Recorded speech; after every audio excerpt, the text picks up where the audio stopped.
Hoje eu estava tomando café em casa e quando eu peguei o café, eu lembrei do café do meu pai. E me deu uma saudade do meu pai, porque ele fazia um café muito gostoso. E aí eu pensei, como os pais influenciam? Eles deixam lembranças que eles nem podem imaginar que aquilo será uma lembrança. Onde um dia meu pai ia imaginar que o café dele poderia trazer saudade no futuro. Ele nunca fez aquele café imaginando isso. Então, tudo que nós fazemos serve de inspiração para os nossos filhos ou para as pessoas que estão ao nosso redor. Por isso, eu escolhi falar hoje sobre a liderança que transforma, porque o líder pode transformar as pessoas. E o primeiro líder, os primeiros líderes que nós temos convivência são os nossos pais.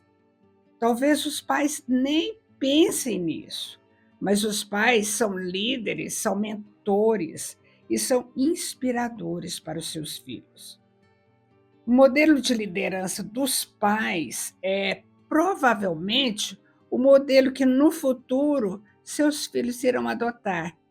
E caso eles os admirem, como é comum acontecer, isso vai sempre ser um reflexo na liderança deles. Os pais que seguem a Cristo têm mais chance de acertar, eu creio nisso, porque eles trazem consigo o melhor exemplo que já existiu, que é a liderança de Jesus. E Jesus é admirável, ele não teve medo de trazer mudanças para uma cultura que até então era cheia de dogmas e não tinha menor possibilidade, aparentemente, de mudanças. Por exemplo, vou recordar aqui alguns costumes da época e a forma que Jesus usava aqueles costumes, gerando uma mentalidade desenvolvida nos seus seguidores. Quase sempre Jesus ensinava ao ar livre. E quando ele fazia isso, ele estava seguindo a tradição dos rabinos, dos filósofos itinerantes da época. Sócrates era um filósofo que ensinava nas ruas de Atenas. Eliseu e Elias, do Velho Testamento, faziam seus milagres ao ar livre. Os rabinos, no primeiro século, viajavam, sempre ensinando ao ar livre. O estilo de ensino de Jesus estava alinhado com uma longa tradição de mestres, de profetas, que levavam suas mensagens diretamente ao povo em locais públicos, facilitando o acesso e também espalhando as ideias. Nós vemos no Sermão da Montanha, que está em Mateus 5, e logo no versículo 1 fala que Jesus se assentou e recostou ali, talvez numa pequena elevação, e ali ele começou a falar. Ele começou então a ensinar para os seus discípulos que estavam ali perto dele. O alvo de Jesus eram os discípulos, mas muitas pessoas chegaram e também ouviram aquele sermão, nós sabemos disso. Mas Jesus estava ali ensinando para todos, sem desprezar ninguém. Ele era carismático e o seu método se assemelhava muito com um atual método que é chamado transformacional. Esse estilo de liderança transformacional é quando o líder trabalha com a equipe para identificar a necessidade de mudanças, criando uma visão para gerar essa mudança através da inspiração. E ele vai executando a mudança em conjunto com as pessoas que são comprometidas naquele grupo. Então, eu achei muito legal falar sobre esse tema. E lembrei do nosso ministério hoje. Eu pertenço ao Ministério Luz para os Povos. E no ministério nós temos desenvolvido algumas mudanças e temos uma equipe que está ombreando conosco e enfrentando esse desafio. A primeira mudança que nós fizemos foi na marca e nas cores. E por 4 anos nós já estamos caminhando para que haja essa mudança no ministério todo. Alguns pastores, às vezes, não querem adotar as novas cores, por exemplo, mas aos poucos a gente vai inspirando e vai gerando essa mudança. Não é fácil. Eu fico imaginando Jesus que teve apenas 3 anos e fez uma história tão forte. E nós seguimos até hoje. E eu dei o exemplo do ministério para que você saiba que não é fácil fazer qualquer inovação. Mas, na realidade, nós precisamos sair do que é antigo e trazer o novo, claro, sem mudar a essência.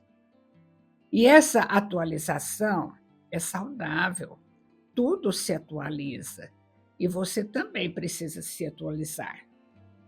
E eu fico imaginando o quanto era honroso fazer parte dos seguidores de Jesus, assentar-se em seus pés, ouvir os seus ensinamentos e captar aquela mensagem tão maravilhosa dele. Jesus não tinha cadeira diferente, ele sentava no mesmo banquinho que todos se assentavam. Ele ficava de forma igual com todos, comia com eles, ouvia as histórias dos seus discípulos, e ele não tinha cadeira de chefe e nem copo diferente. Olha, vou até tomar uma aguinha. E a comunicação de Jesus era extremamente inspiradora. E várias vezes, e em momentos diferentes, Jesus estava ali com os seus discípulos, ensinando as lições maravilhosas que ficaram registradas. E depois você podia abrir a sua Bíblia e meditar no capítulo de 5 a 7 de Mateus, e você vai meditar ali no Sermão do Monte e vai ver o quanto Jesus deixou princípios maravilhosos, ensinamentos extremamente inspiradores ali naqueles capítulos. Foi ali que a gente aprendeu a oração do Pai Nosso, é ali que tem as bem-aventuranças, e a gente vai vendo muitas instruções morais também. E nas parábolas, Jesus transmitia as verdades espirituais e morais. E naquele discurso de Mateus 24 e 25, que tem também, quando Jesus fala sobre o fim dos tempos e os sinais que viriam, aquele discurso é muito atual. A gente lê aquele discurso e a gente medita naquelas palavras e nós ficamos hoje tentando encaixar os acontecimentos dos nossos dias dentro daquele discurso. Tremendo, não é? A última ceia também. Na última ceia ele fala: agora que vocês já sabem essas coisas, serão felizes se as praticarem. Olha só. Então, Jesus compartilhou muitas de suas visões, os seus ensinamentos finais, o mandamento de amar uns aos outros, a promessa do Espírito Santo, a oração sacerdotal. E Jesus mantinha também as conversas individuais. Quando ele encontrou com Nicodemos, está lá em João 3, onde ele falou da necessidade de nascer de novo. Quando ele se encontrou com a mulher samaritana no poço e discutiu sobre a verdadeira adoração e sobre a água da vida, água viva, né, melhor dizendo. Ele compartilhava sua visão em todas as oportunidades que ele tinha ou que ele encontrasse. Eu me lembro de quando, agora contando uma história da minha vida, quando um de nossos filhos estava dando um pouco mais de trabalho, eu sempre falava para o meu marido: "Olha, tal filho está precisando de uma conversa especial. E se você der uma atenção para ele, ele vai melhorar nessa área que está meio crítica." Aí então ele pegava aquele filho e saía para qualquer lugar. Às vezes ele sentava na beira de um meio-fio enquanto via um joguinho de futebol, ou então ia para uma lanchonetezinho chupar picolé, tomar um sorvete, qualquer coisa simples. E aí ele conversava com aquele filho como se aquele filho fosse um amigo adulto. E ele contava para o filho os projetos de vida que ele tinha. Tá, por esse ano vai ser assim, mas eu pretendo que o ano que vem a gente chegue em tal lugar, aqui na nossa vida. Ele contava os projetos para aquele filho. Às vezes aquele filho tinha 7 anos, 6 anos, 8, e eles ficavam muito felizes de estar participando de uma conversa especial de projetos de vida.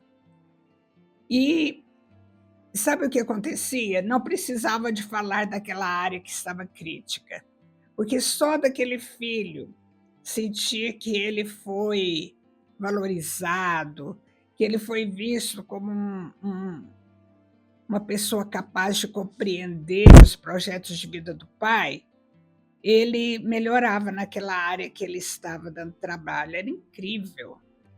E Jesus fazia muito disso. Nós aprendemos isso foi com Jesus. E os seguidores de Jesus andavam com ele e por causa daquelas conversas eles iam melhorando de vida. Hoje também nós precisamos entender para onde estamos caminhando, para que os nossos seguidores possam sentir segurança de nos seguir e entrar dentro do projeto de vida que estamos eh, encontrando para a nossa empresa ou para o nosso lar. É importante compartilhar nossa visão com as pessoas que estão sendo lideradas por nós, porque eles precisam saber onde queremos chegar e o que é que eles estão fazendo ali. Isso é importante para os filhos, é importante para a igreja, é importante para a empresa, porque aí todos irão caminhar dentro de um propósito comum. Os gerentes podem usar este método, os pastores, e isso vai trazer uma diferença muito grande para a sua liderança. E vai haver inspiração e vai haver muita conexão. O ambiente de inovação produz novas ideias e encoraja o pensamento crítico. Sua equipe terá a oportunidade de tomar decisões dentro do seu limite de atuação e sentirá que tem autonomia. Tudo isso pode ser adquirido com criatividade, com empatia. Voltando na figura do pai ou do líder carismático, esse pai vai inspirar os filhos e esse líder vai inspirar seus liderados a serem melhores da organização da casa, da organização da empresa, se tornarem melhores cooperadores. Os pais são fontes de inspiração. Os líderes são fontes de inspiração. Se seguirmos o modelo de Cristo, seremos melhores líderes, seremos melhores pais, seremos melhores como maridos e melhores como esposas. A liderança que transforma é a ideal para ambientes que precisam de constantes mudanças, onde a adaptação e a inovação são cruciais para o sucesso organizacional.